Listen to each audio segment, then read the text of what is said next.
This is the Apple Farm Group of August 27th, 2020, called Araminta Ross, Dreamer. Please see the video description for a full agenda and links to the readings.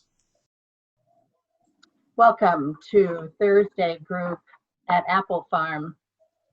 I think as we gather tonight, it's hard to begin any kind of a meeting in my mind without remembering we bring all this to the meeting, but just to name some of it, those who were devastated this week by storm or by violence and or by murder and or by virus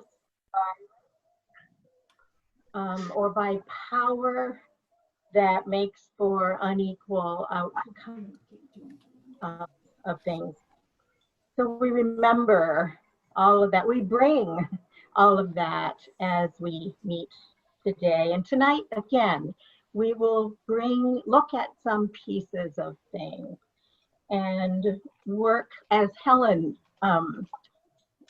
speaks about the kaleidoscope, as we will look at things in a way of rebending the reflections of things and looking again at things and finding another angle to work, as she says, consciously, little by little, again and again. I think tonight's group and most of our groups aren't here to make us comfortable. Okay, so Don Raish would like to introduce Amy to us tonight.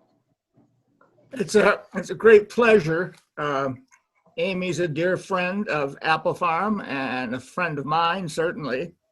Joanne was talking about these troubled times, and Amy's path of individuation, her way of individuation, has led her to an active concern for social justice.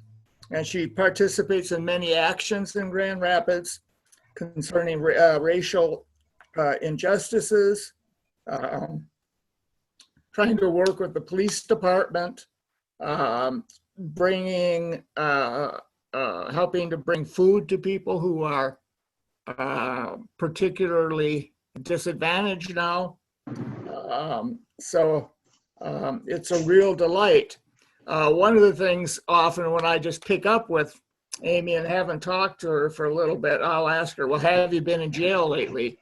So that speaks to the depth of her concern and the depth of her involvement. So tonight she's free and she's here, and I think we're very fortunate. So here's Amy. Yeah, it's a little hard to just let that statement go without some context. So yes, I have been arrested a couple of times for civil disobedience, planned arrest. So far I've been fortunate enough that I've been able to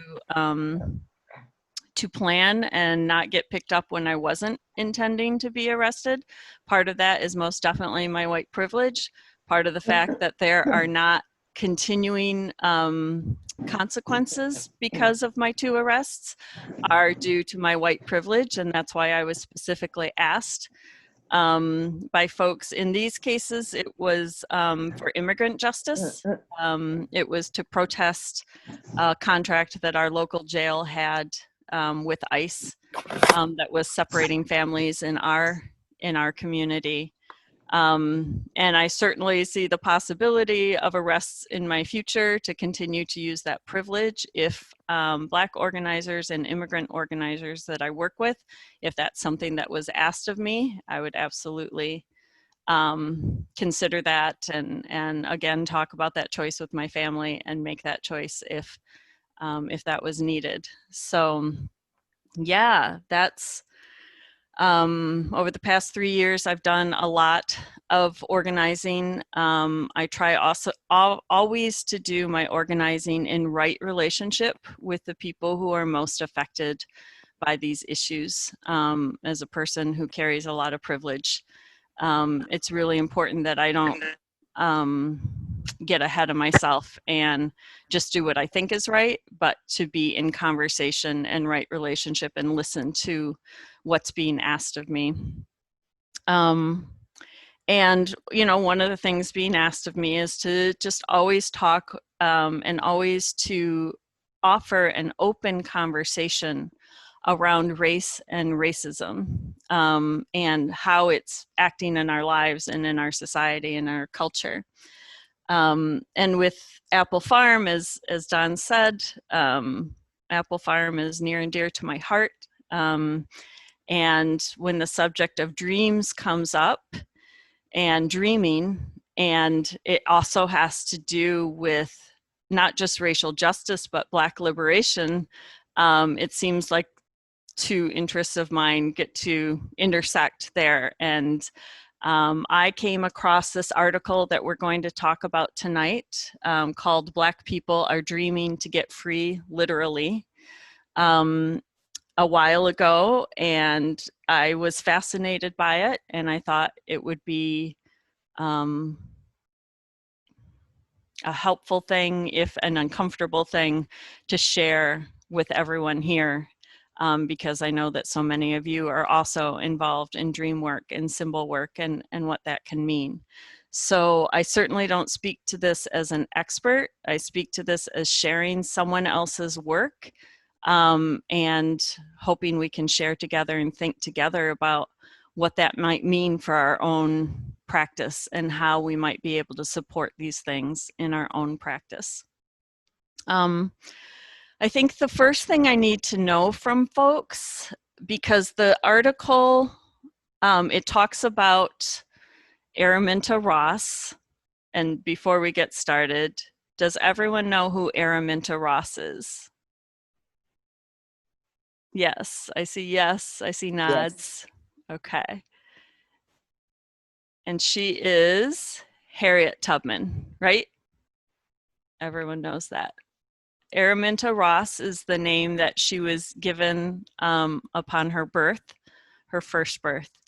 And Harriet Tubman, when she had crossed into freedom, she was given the opportunity to choose a new name. And she named herself after her mother, Harriet, and named herself, and I believe her husband's last name was Tubman. And so Harriet Tubman is the name that she chose. And before we talk more about the article, I guess the article is written from a framework of challenging white supremacy culture and promoting and supporting Black liberation. So we're not just using words like race and racism, we're like really naming things for what they are. And so I guess my first question would be, how many people here feel like, yes, I have a really good idea of what you mean when you say white supremacy culture? I think it would be helpful that if we could all be on the same, a similar page to where you are. Right. Yeah, exactly. Because people can, it can mean different things. And George says in the chat, a definition would be good. So let me talk a little bit about that. And the link that I'm using, I'm going to put in here. It's in the chat.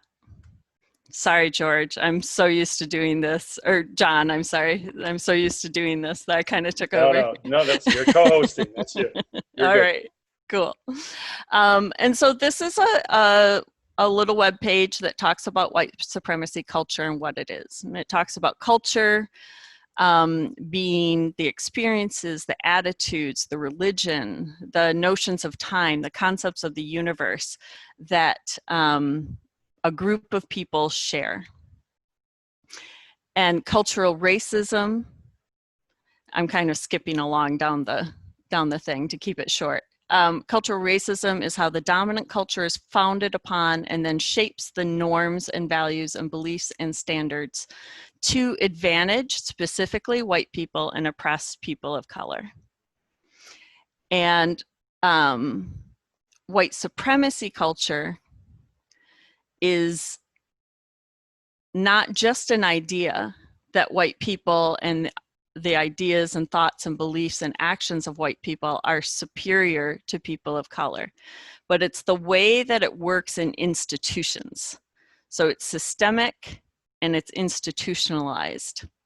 The media and how white people are typically portrayed and how folks of color are typically portrayed. If you do a statistical look at things, you'll see that you'll find more folks who are portrayed as criminals being played by a Black actor or a Latinx actor, right?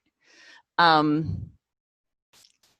framework that the media works from is often from a white supremacist, white supremacy kind of framework. The education system and what's really valued can be white authors, white scholars, things that have been typically European ways of engaging with material, whether that's really focusing on written, supposedly objective kinds of facts that are not actually objective.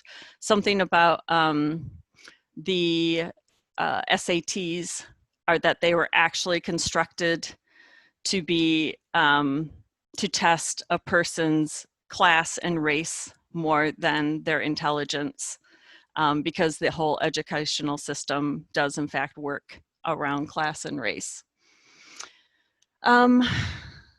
Does that answer people's questions? That we're really looking at institutions, and that white supremacy is the water we swim in.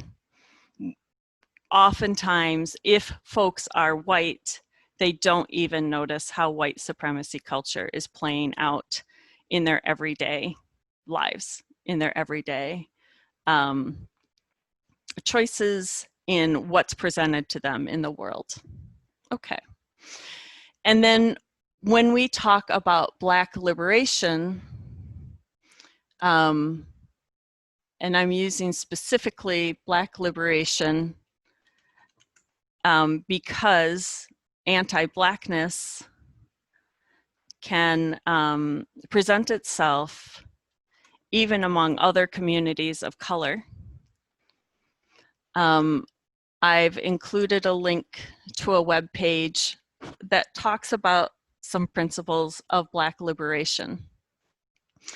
And part of it is naming anti-Blackness as a particular component of racism. It starts, of course, from the days of enslavement, but it continues in how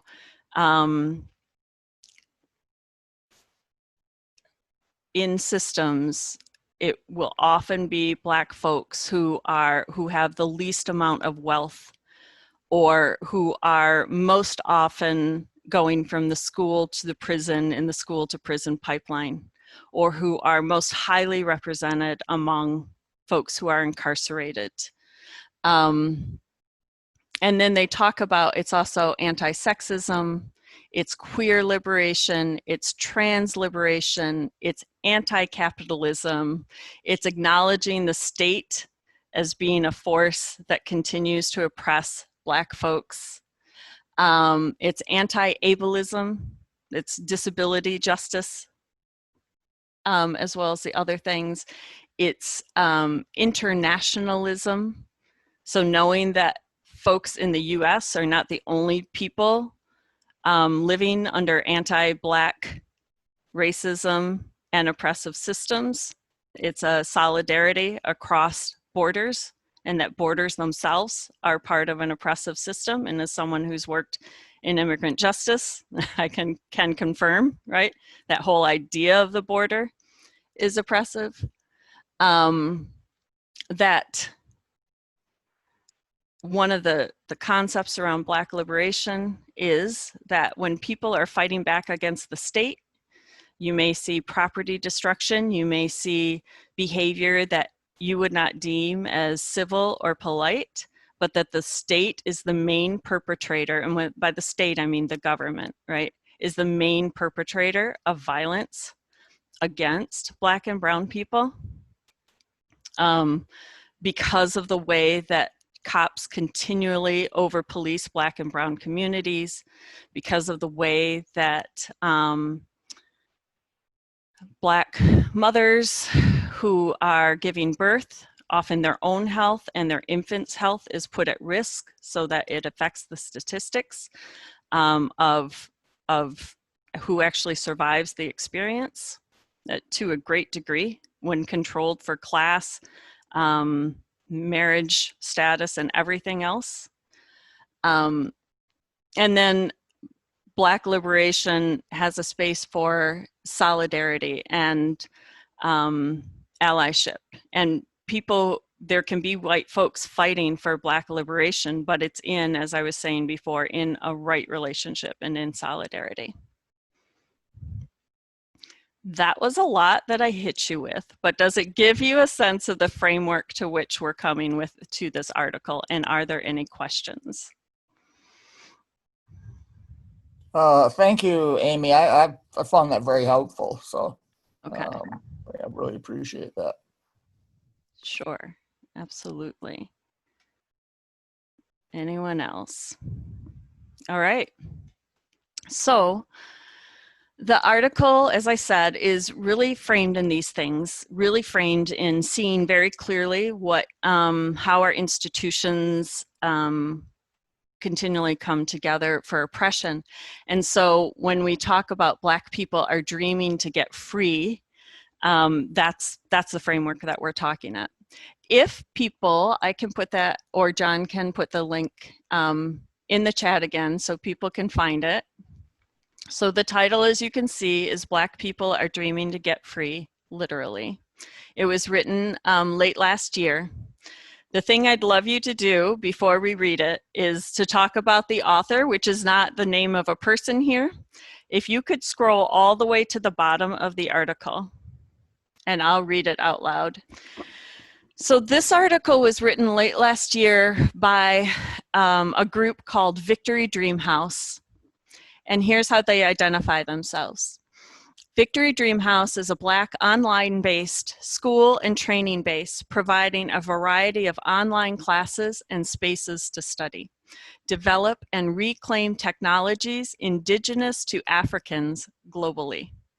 We are Black people of the African diaspora and continent itself. Many of us are queer and of marginalized genders or mages, and specifically operating by spirit-led Black feminist, mage-centered frameworks. We specifically identify dream working as a strategy itself and a method for strategy building. And we utilize it as a dream house for the sake of our people's liberation. We dream not only to maintain good connection with the spirit realm, but to train and win war. Woo!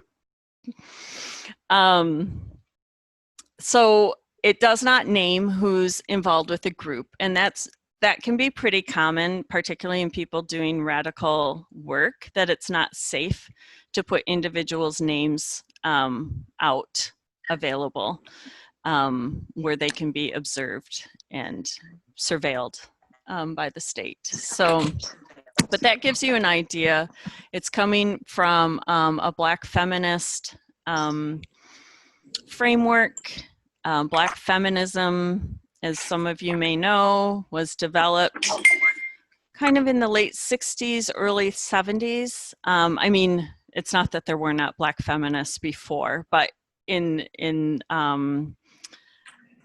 as a response to the way white feminism was really leaving behind Black women and Black marginalized genders, Black feminism was developed. And if you ever get a chance to look up the Combahee River Collective statement, it's a really nice introduction. I'll type it in the chat. To Black feminism. It's maybe a couple of pages long, and it's a great introduction to Black feminism and how those folks position themselves very specifically within the liberation conversation. All right, so if we go to the top, and can everyone see the picture? And I can also screen share so you can see it.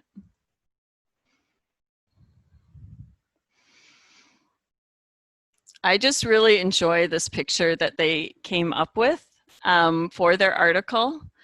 You can see here, there's kind of a tri-image of a Black femme or woman resting, laying back and resting with her arm kind of over her forehead. There's Harriet Tubman, of course, in the foreground. There's something that looks like waves. There's birds flying, a big picture of the moon.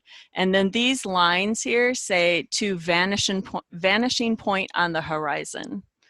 I just think those are some very powerful images put together in one place.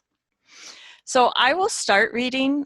This article only takes about 10 minutes to read through. So I'll read a few paragraphs. I'll probably read down past the quoted part because the biographer quoted Harriet in folk dialect, and it's important to not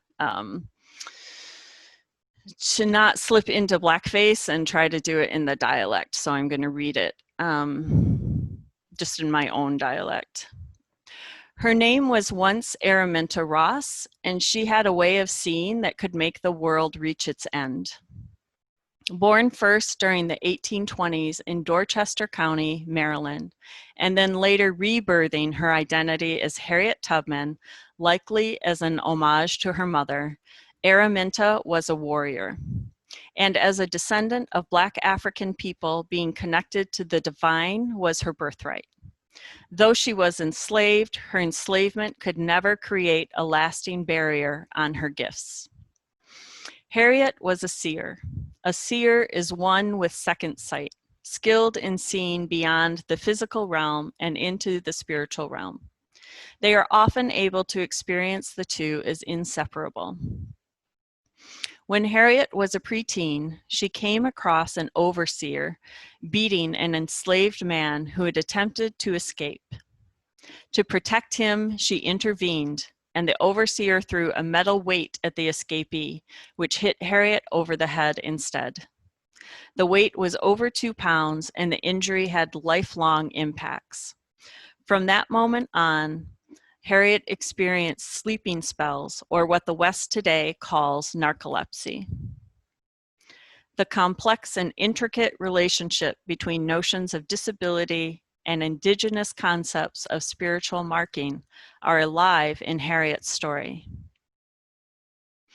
Those around Harriet were used to her suddenly entering into trance-like sleeping spells and knew that when she returned to consciousness, there'd be new valuable insight. Harriet's dreams and visions guided her, revealing where her next location was, disclosing enemy identities and whereabouts, and indicating allies. Harriet trusted her seeing as a gift from God and a liberatory tool, and the folks around her entrusted their life to her gifts. Now, this is from the biography written of Harriet Tubman by Sarah H. Bradford, who was a white woman, in 1869. She writes, she declares that before her escape from slavery, she used to dream of flying over fields and towns and rivers and mountains, looking down upon them like a bird, and reaching at last a great fence, or sometimes a river, over which she would try to fly. But it appeared like I wouldn't have the strength. And just as I was sinking down, there would be ladies all dressed in white over there, and they would put out their arms and pull me across.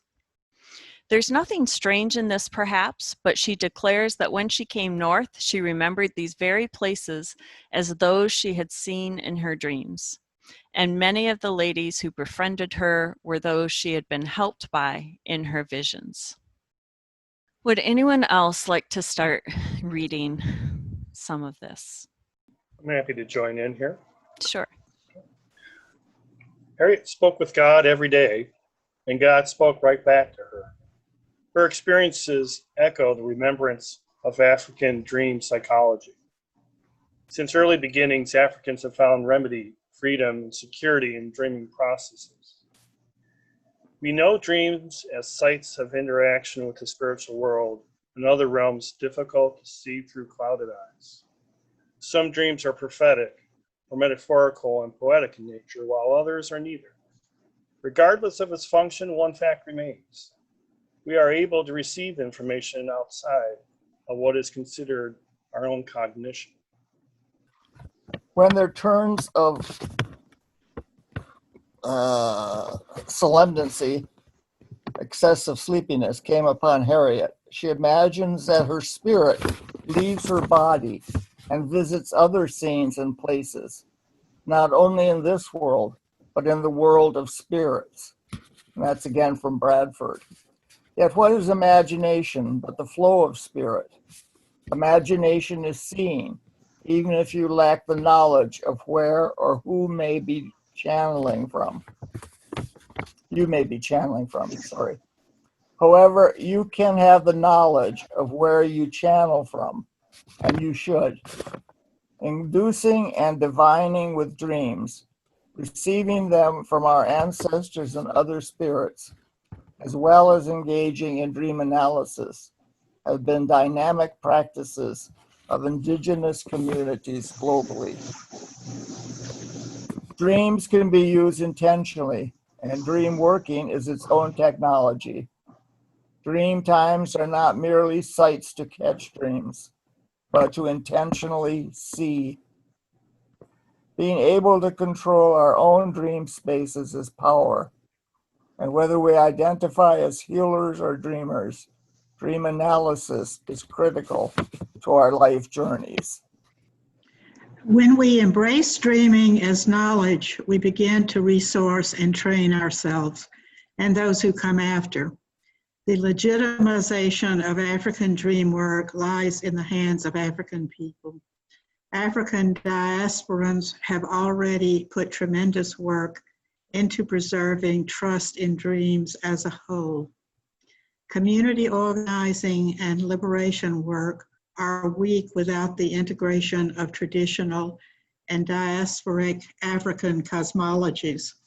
We must work with those eyes. We must work with those whose eyes stretch beyond our comprehension. What does it look like for us to be able to collectively reclaim this as a skill and symbol of reconnecting to our people's indigeneity? How can we get to a point where dreaming is another channel for receiving knowledge and intentionally connecting with our ancestors? How can this work be further legitimized in our communities? And what opportunities are opened up when we embrace this truth? Be armed in our dream spaces and let our dreams arm us in the physical world. Harriet Tubman was a general and a fierce commander to her people, a root doctor, medicine woman, spy, and abolitionist who constantly risked her life for the freedom of our people. She allowed her dreams to guide her, and although she helped to freedom, and we can do the same. We should both uplift and be guided by the legacies embedded with dreams of these Black matriarchal religious powers, such as Harriet Tubman, Rebecca Cox Jackson, and even our own grandmothers. There are unique dangers in the spirit world as well, but the physical world is packed with threats against Black people and organisms we share this world with.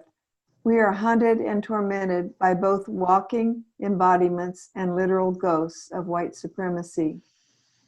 Dreaming remains a safer way for us to speak on our fugitivity, to plan our escapes, and work with our spirits to plan for new worlds. We can take dreaming of freedom to entirely transcending levels. We have done it once, and we can again. So come, dream with us. Beautiful, thank you. And to give you some more history on Victory Dreamhouse specifically, they were running a fundraiser to be able to do their work and reach out to more folks in Black community around their work. Now, the last I heard from them, their fundraiser didn't make its goal. And so they were kind of regrouping. I am in touch just with their email address and have reached out to offer support and that kind of thing. So as far as material support coming from Victory Dreamhouse or going to Victory Dreamhouse specifically, that's possibly up in the air, and particularly with the pandemic, as we all know, it's been a lot harder to start projects and there's been so much going on. But my questions for reflection, I have more links here in the agenda and we can talk about how some people are answering it. But my framework for thinking about this article, not just to uplift Harriet Tubman herself, but also I think most of you could see the article takes a turn, right, to say what was available to Harriet is available to us now. And how do we think about dreams? And how do we think about these symbols? And so who now? And I say this specifically in the framework of the violence against Ahmaud Arbery and Breonna Taylor and George Floyd and Jacob Blake, who now it might be dreaming Black liberation in the legacy, in the way that Harriet Tubman did, and what might that look like? And then for those of us who engage in dream work, dream work itself is not necessarily something everyone is interested in, but for those of us who engage in dream work, what does it mean to support Black liberation dreaming? So maybe we'll, do people have like thoughts from the reading? Not that you have to answer those questions, but thoughts from the reading or things you noticed in the reading that you just want to uplift. Just things that stuck out to you.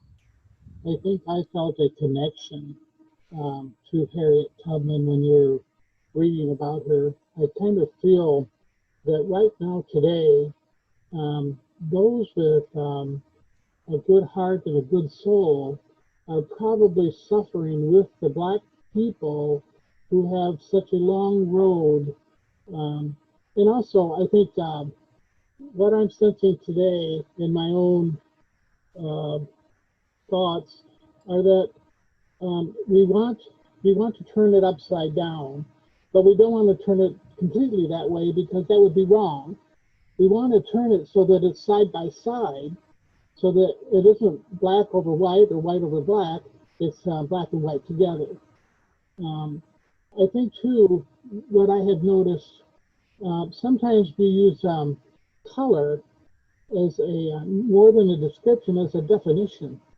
And I think that we're trying to eliminate the definition, just declare a moratorium on black and white, and see people as people first. And I think that's exactly what all of the people want to be seen as, at least as far as I know. The Black people, like white people, want to be seen for whom they really are.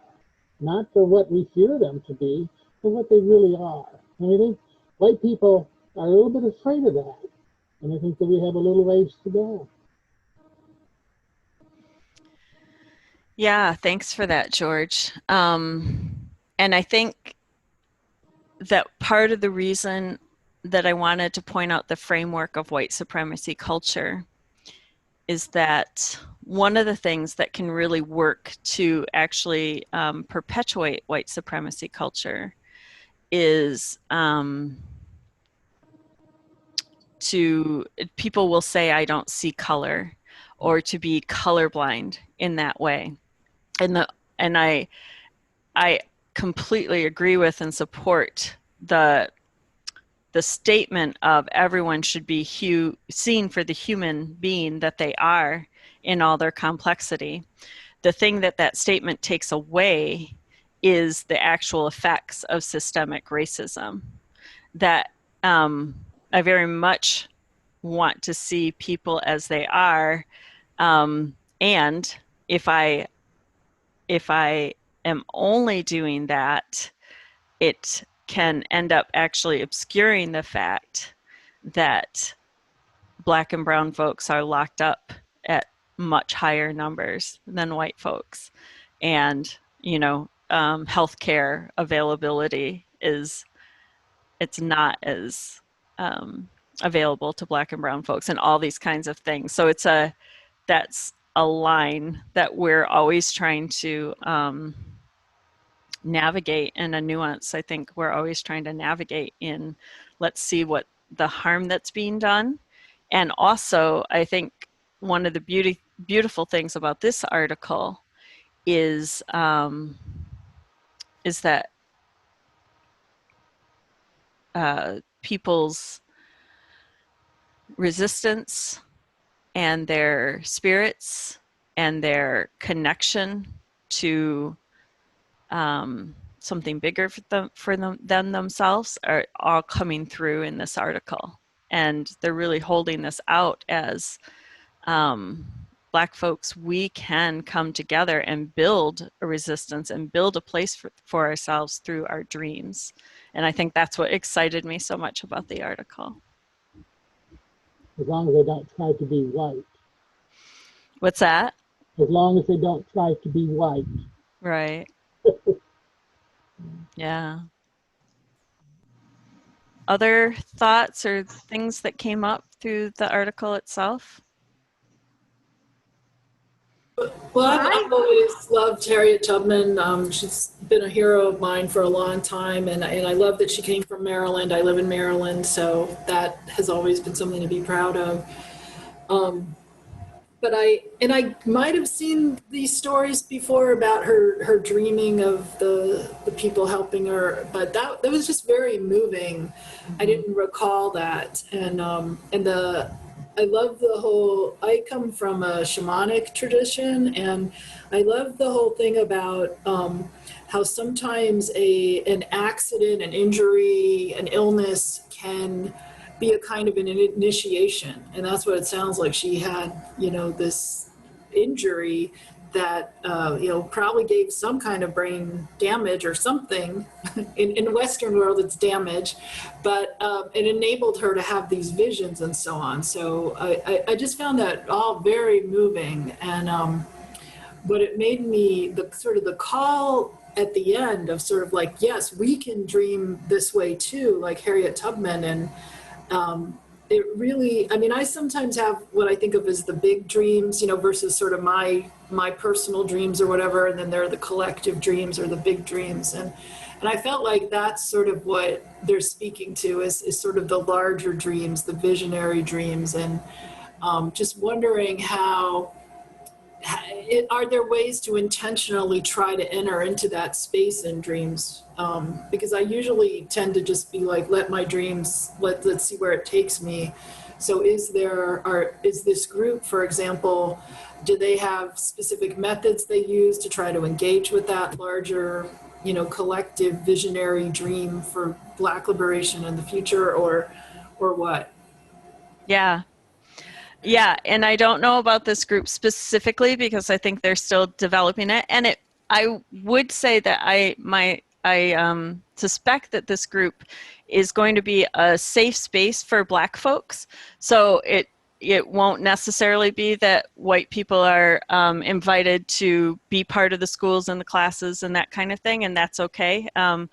And yeah, I say, yeah. Right. I just mean in general. In general, yeah. I mean, I'm with you right there, right? Like, I also would love to know, and I think that's why I wanted to bring it here to think about, right? Like, what are from our own dream practices and our own symbol practices, what, knowing that those of us who are white also have to be very careful of the way white supremacy will affect how we see things, how we dream things, the whole thing. Like, how are we unpacking and looking at that, knowing it's a culture that we often do not have to pay attention to and often do not, you know, spend a lot of time thinking about or trying to see past the veil of that. So yeah, I love that. And there are some things specifically around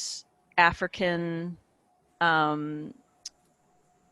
like African diaspora practices around dreaming that we can talk about in just a minute that are kind of on the agenda here. I'm just keeping an eye on our time.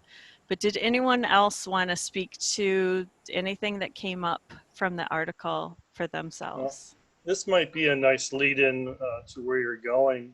I was really taken by one section that you're talking about, this cosmology piece. And the sentence was, community organizing and liberation work are weak without the integration of traditional and diasporic African cosmologies.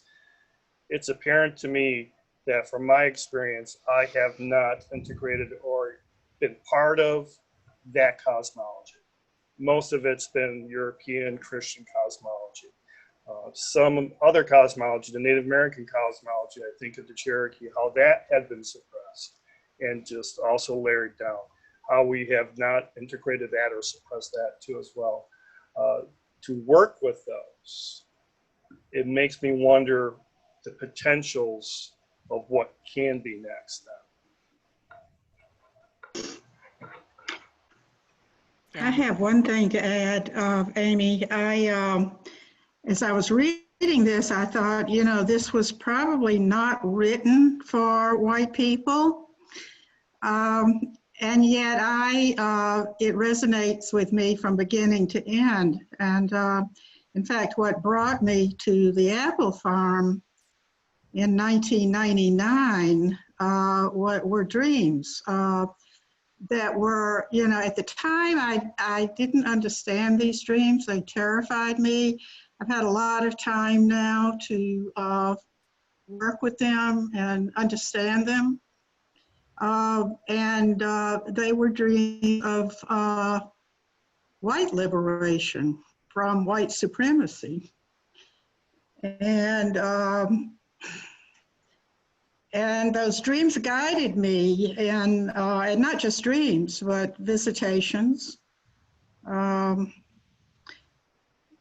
and other spiritual practices guided me into a whole new world, really, of, you know, the sort of things that you're doing.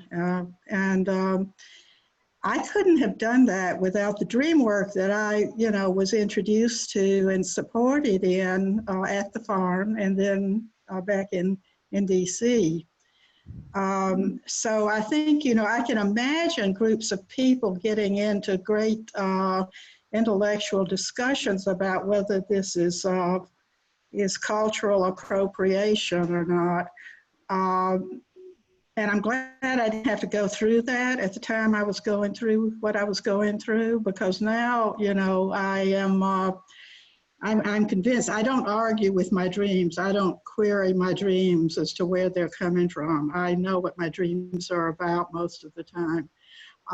And I think more and more white people are beginning now. I mean, at the time I was doing all this, you know, there wasn't much being said about it or done about it. Now people are picking up on it and really wanting to look at their dreams and to use their dreams as a way of liberating themselves. You know, I don't equate white liberation and black liberation, but I think that, you know, we've got to move beyond this model of, you know, welcoming Black people into our culture, which is corrupt and spiritually bereft.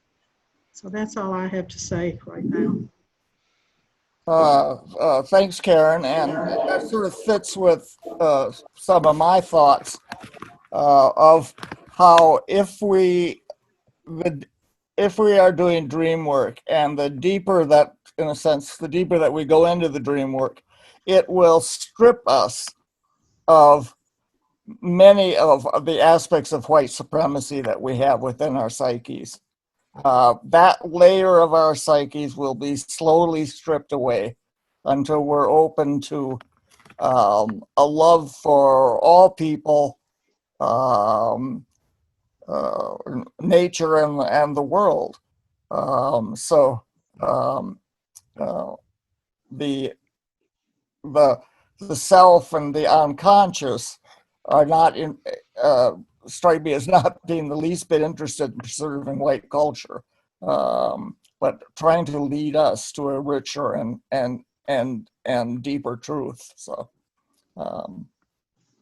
I'm excited about this. Yeah. Yeah, for sure. Yeah, and I think it's important what Karen said about the culture appropriation, and that I think my hope in talking about this as a group is to help us, or help myself and do it with you all, have that real respect and honor for these dreaming practices that may not always be our own, but that we can't, it's not equal, or it's not the same as our own, but there may be parallels and connection, right, with what we're doing, and to tread that lightly, right, to not like try to steal that or take that. But then my friend Mary has a saying that as far as folks of European descent, the first people we colonized were ourselves, right? And so where are we, as Don is talking about, where are we trying to go?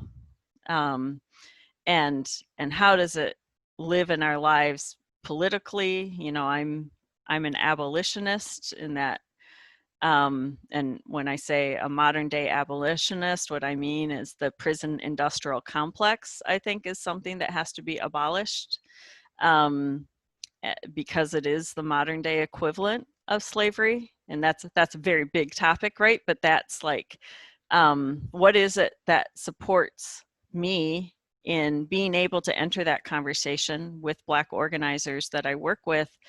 It is, as Don would say, it is work with my dreams. It is lived experience and stepping away from institutions and finding and experimenting with different ways of being and different ways of living. So yes, yeah, just to kind of say, I think that's all there. And I think it's important to tread carefully and with respect. And if we do step over a line, to just apologize with grace. Like, that's going to happen, right? As we try to enter conversations about race and racism, for particularly those of us who are white, we are going to make mistakes. We are going to do things where we appropriate things when we meant to honor and respect them, you know, and that may be someone that we work with that needs to tell us that, and we can apologize. Like, there's a lot, having a strong enough sense of self and a sense of your own complexity has been really important for me going into this work, because of the amount of apologizing I have to do. I feel like really organizing is just apologizing a lot. as a white person and organizing, it's just a lot of that. Go ahead. I think the other thing that what you said just reminded me of is that we, a lot of this we have to learn in relationships. Mm-hmm.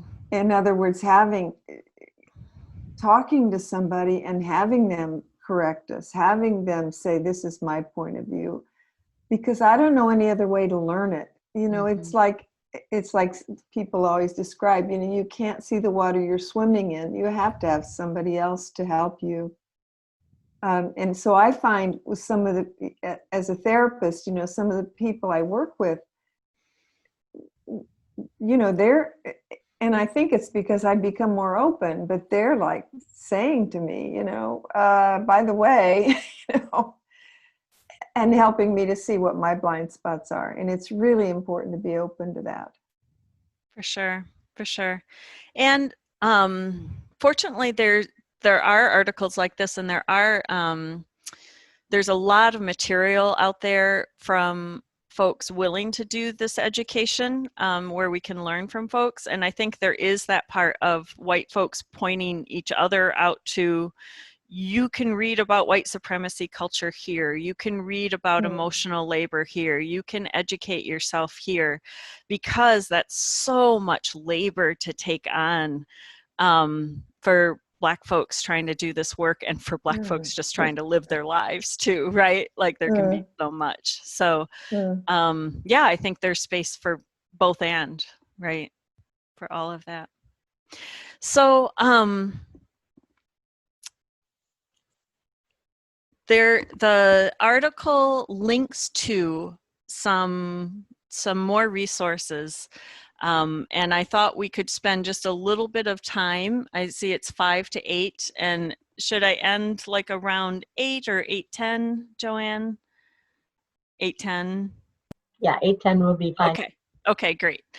So we have a few minutes to talk about some of these other things.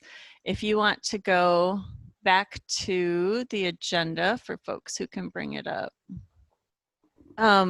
One of the pieces the article links to is an article, a scholarly article in the journal African Psychology. And from the abstract, it says this: dreaming from an African psychological perspective goes beyond the Eurocentric paradigm, suggesting that in the African-centered paradigm, the individual can dream for others. In the African perspective, there at times occurs the phenomenon of triangulation in dreaming, where dreams originate from another source to give messages to the individual for the benefit of others. And the way this is talked about in the article, and the way that this can often be talked about in some of the Black organizing spaces that I'm with, is really such a different idea about community.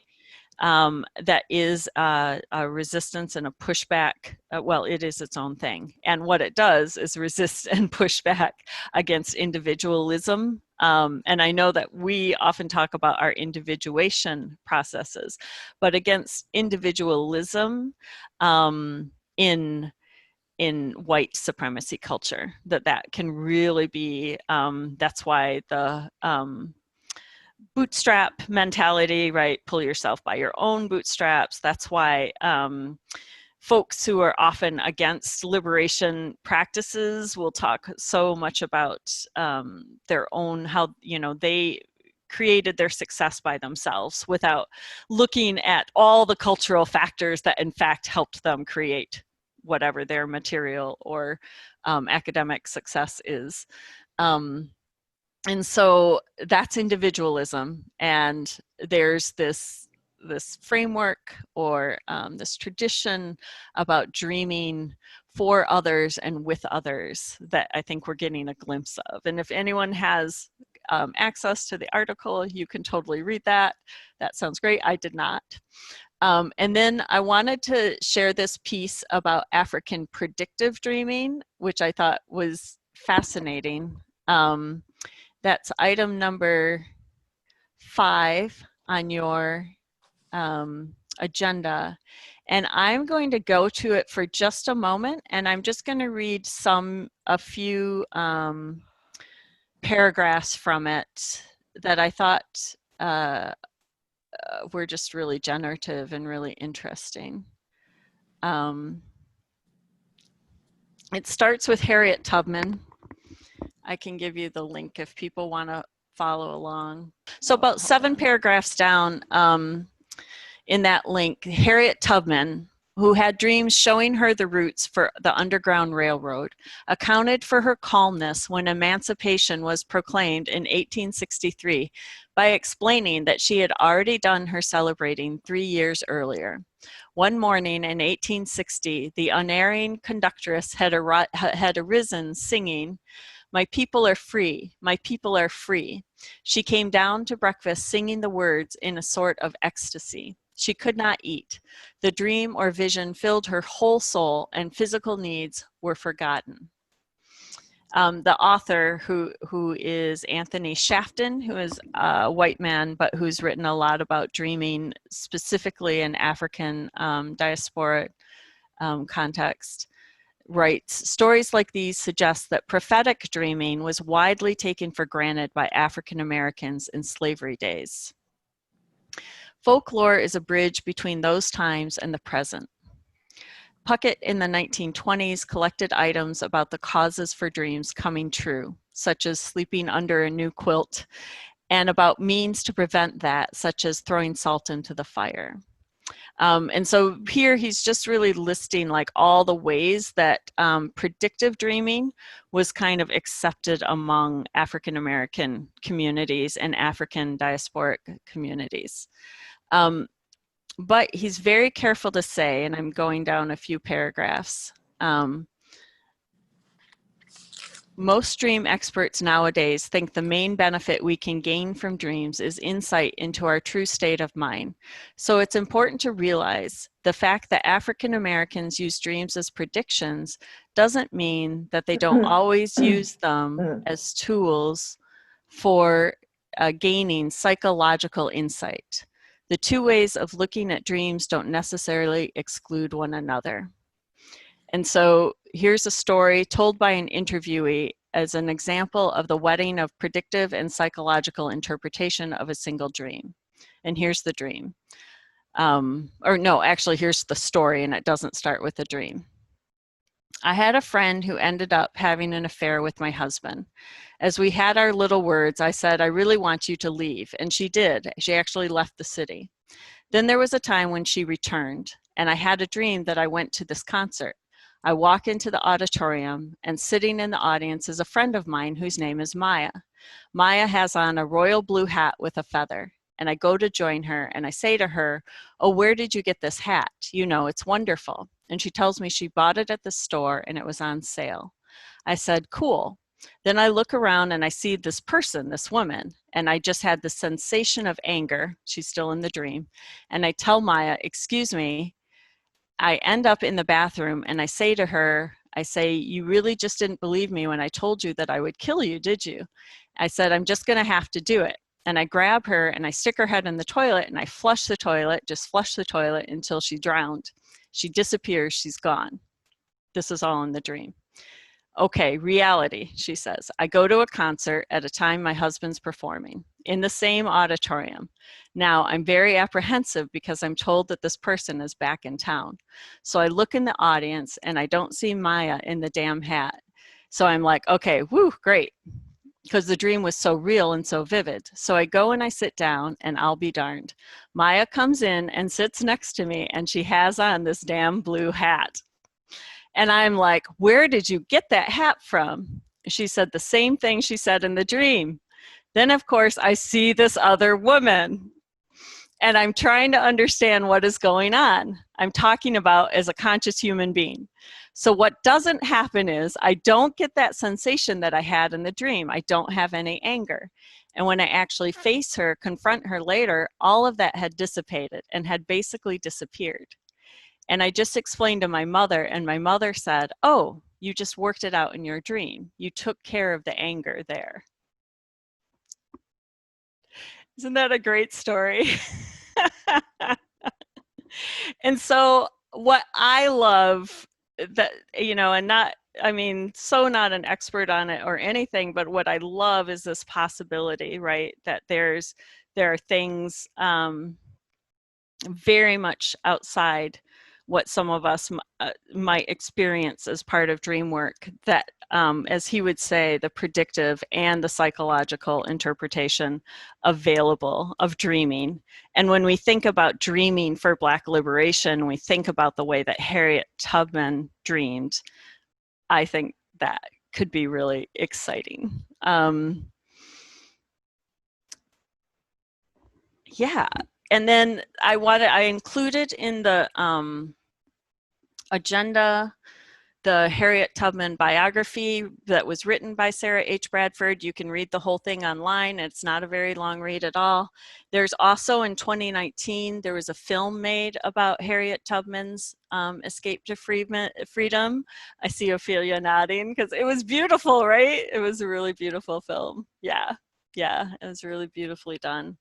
And so those are things that if it strikes your imagination the way it does mine, that you can have some time with Harriet. And Moses, as she was known, right? That was the name that she became known by, was Grandma Moses, because she freed so many people. She went back and got people and brought them up to the north. And then the last thing I want to share is the Nat Minisha Hershey. And if you want, I can share the link. If you go to About, one of the things that Trisha does is she sets up collective napping experiences for Black folks, safe spaces for Black folks. She's a performance artist. She also has her MDiv degree. And so she's combining these things. And so she really does see it as a ministry of giving Black folks a place to rest, to sleep, to nap, to dream. And this is really important, and she very much frames her work in the position of that Black bodies have consistently been used for labor, right? Labor was stolen from them. Part of the purpose of the incarceration system is to continue to gain free labor off of Black and brown bodies. That's why the immigration system works the way it does, so that farm workers can be exploited for very, very low rate wages, right? And so in that, she talks about rest is resistance, to not be continually laboring, continually doing work for a capitalist system is a form of resistance for Black folks specifically, very specifically. And so she'll, I've seen pictures from her rest-ins or her collective napping experiences, and she'll lay out yoga mats and cots and blankets and pillows. She'll have a soundtrack playing. There's an altar where people may bring an item that they want to share that they're meditating on within their rest. There might be poetry that people are sharing, and then everyone gets to just lie down. And there are pictures of like a father lying down with his little girl kind of sitting up on top of him, and just, you know, she's just kind of hanging out and looking around, and he is out. He is sleeping, which is wonderful. So, and then afterwards, they kind of just talk about what the nap brought up for them and what it meant to have a time during their day to just nap, you know, to just sleep and make that a priority. So I do encourage you, if y'all are on Instagram or any of those, I follow her mostly on Instagram, and I encourage you, if you want to support her work. And she's very clear that it's in rest that people, she really shares an analysis with the Victory Dreamhouse as far as that it's in rest that we will find our liberation. You know, that is our resistance. All right, so we have a couple of minutes if people want to ask more questions about this or talk more about this, and we can wrap up. About anything we've said or thoughts for yourself? I'm just going to use some samples of deconstruction from feminist theology in my experiences there, because I don't have much experience here. You know, you quoted all white authors predominantly. And yeah, that last one was by a white author, yeah. Yeah, and the Harriet Tubman was also. Well, oh, Bradford, yeah. It Bradford was also white. But the Victory Dreamhouse is not. Right. Yeah. So in feminist theology, we have, in jurisprudence, we have a saying that we can't take down the master's house using the master's tools. Audre Lorde, yep. So I would really appreciate having more Black voices here. Mm-hmm. And I think the myth of white supremacy culture, I would kind of deconstruct that a bit based on my own ancestry. I have Irish ancestry, and the Irish people were also enslaved and brought to the United States. Their children were taken from them.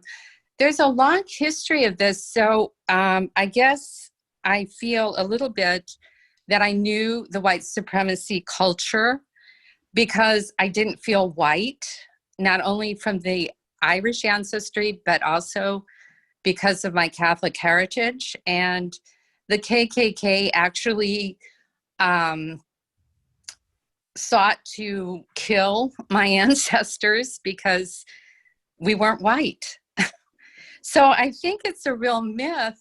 And I know I can pass, and I'm not denying that I can pass as white in some areas, but in others, I'm not white. And so I think a little bit of deconstructing that might be helpful to understand it more deeply. I guess in the general term, when I did feminist theology, we realized that it was both men and women who were oppressed by whatever you want to call it, dominant culture, patriarchy, whatever, up, down thinking. Anyway, just that's my thoughts.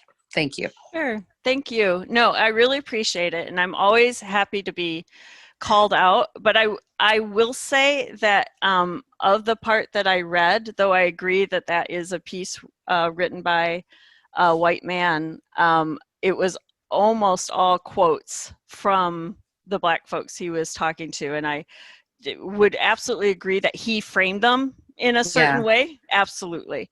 But I was very intentional in this to be reading majority things and to have majority things that have been put together by Black authors. The Victory Dreamhouse piece is such.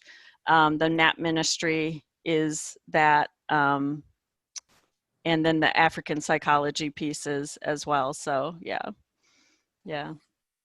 And then, yeah, the thing about the Irish, I don't know if you've ever read Settlers, what is it? It's J. Sakai, I think it's From Mayflower to Modern Times or something like that. And it really talks about that. One, whiteness is something that immigrants from other countries have assimilated into, the white supremacy culture, and people end up assimilating. My own family assimilated as well.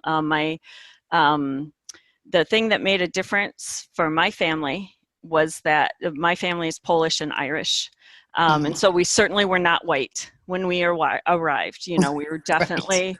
outsiders when we arrived. But my grandfather fought in World War II, and when he came home, the GI Bill applied to him.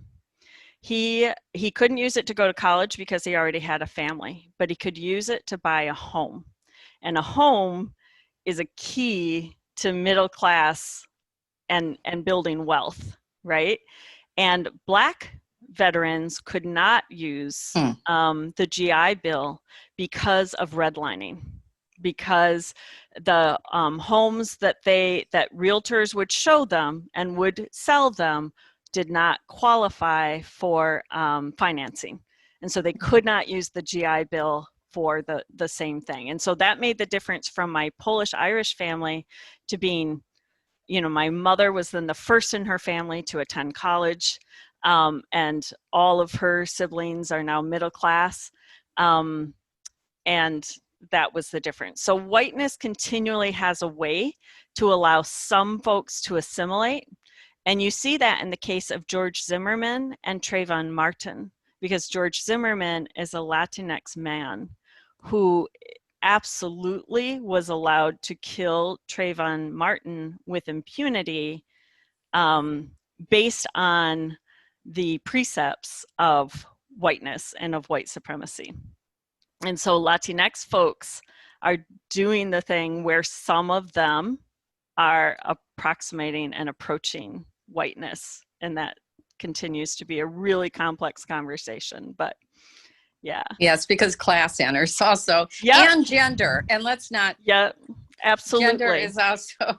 Yeah, and that's why that Black liberation piece is very much about both capitalism and sexism and queer liberation and disability justice and all these intersections. So yeah, full support for that, and I appreciate the deconstruction.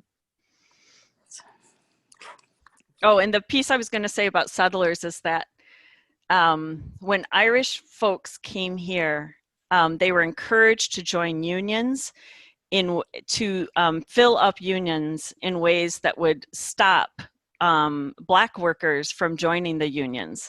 And when they would write their cousins back home, the Irish cousins would say, "Don't do it. Don't you realize you're doing the same thing to them that's done to us here for the very reason you escaped?" But the Irish had a way in to whiteness, and whiteness is a powerful drug, and they took it in most cases. So, yeah. Other pieces? Ooh, that was heavy. It gets heavy to talk about those things. Yeah. One thing we're going to help with you, Amy, is later on our website, we'll post, of course, tonight's video, but also all these wonderful resource links. And so we do have them in the chat. We will also, for people who are in today, we're going to make sure that an email can get out, so we can have those available. But then also they'll be up on our website too as well, and then also a Facebook page, so we can continue that conversation. So we'll make sure we get those up for everybody. Yeah, and to support what both Marilyn and Absolutely. Karen said, yeah, white supremacy is killing our souls. So let's not let's let's try to get free, because it's definitely, yeah, hurting us too. This is August. In October and November. In September, Mary Tice, are you still here? Yes. Will be looking with us at suffering. I'm sorry, what? Suffering. Thank you. Right? Do I have that right, Mary? So thank you all for your participation in word and presence. And thank you, Amy. You very thoroughly stirred the pot here, all of us. Lloyd's sitting here saying to me, "She's good." Yeah. Thank you. Well, thank you. I Thank appreciate it. I was you. definitely nervous coming in, so I appreciate all of I you. think the dream is such a, I love the article. It's such a thing here at Apple Farm. And we have had people who have visited the farm from other cultures who have said things like, at our weddings, we give them dreams. We have dreams for people. I mean, they've brought this broader thing. So to dream prophetically like this gives me goosebumps for what could yet be, or maybe is happening. Yeah.